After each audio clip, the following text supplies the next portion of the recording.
Okay, so we're coming closer. So here's my Cricut Imagine.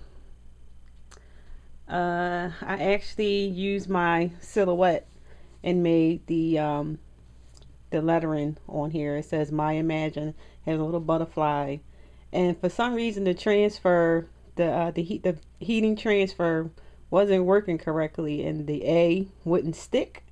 So I used my imagination. I put a little button there and tied a little piece of string on there. So it's real simple to make.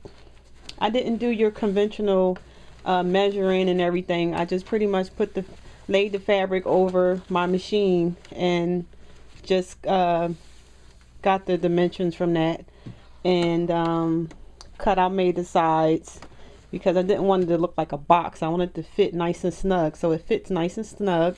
I even covered my sewing machine, so my sewing machine is covered. I put a little sew, it says sew, and it has a little machine right there. And here's my sewing machine. So that was pretty fun and easy. Now here's my big old printer that I'll be covering today, and I'm going to show you how to actually cover the printer. So stay tuned. Okay, here's a better shot of my printer. Now this fabric that I purchased is 54 inches long, and what I'm going to do is I'm basically going to dry fit the fabric over top of my printer. This is how I fitted my other machine. The same thing I did with my other ones.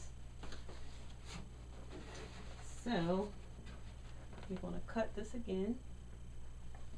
I'm going to kind of eyeball it like I did before.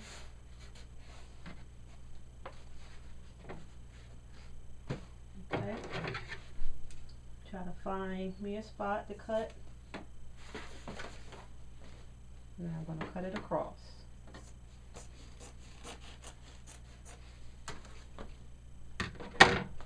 And let's check and see. I think that's perfect. Then I'm going to cut another piece here. Same piece because it's going to go on the other side.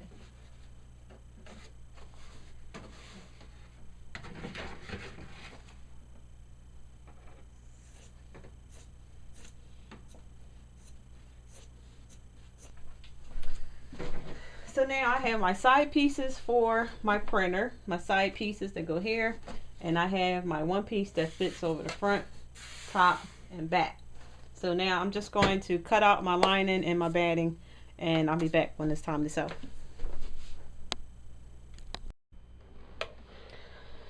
Okay, I'm finished pinning both sides. It took me quite a minute to make sure it was all, that I caught all the pieces, and so now I'm just going to sew it down.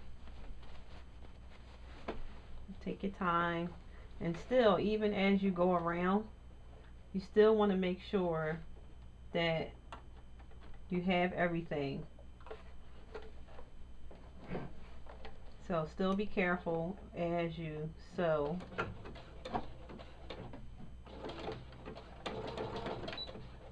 Got a little back stitch here. Alright, I'm going to move this pin so I won't break my needle.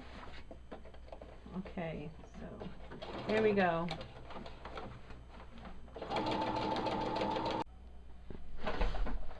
Okay, I'm all done sewing up my sides. I double stitched them to make sure once I turn them over it'd be a really good seam, because I found that this fabric was kind of pulling apart away from the seam. So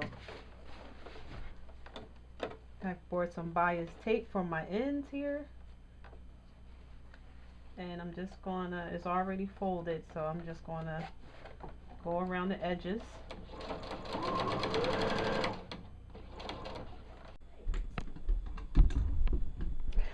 Okay guys, here is my cover for my printer. It's all done.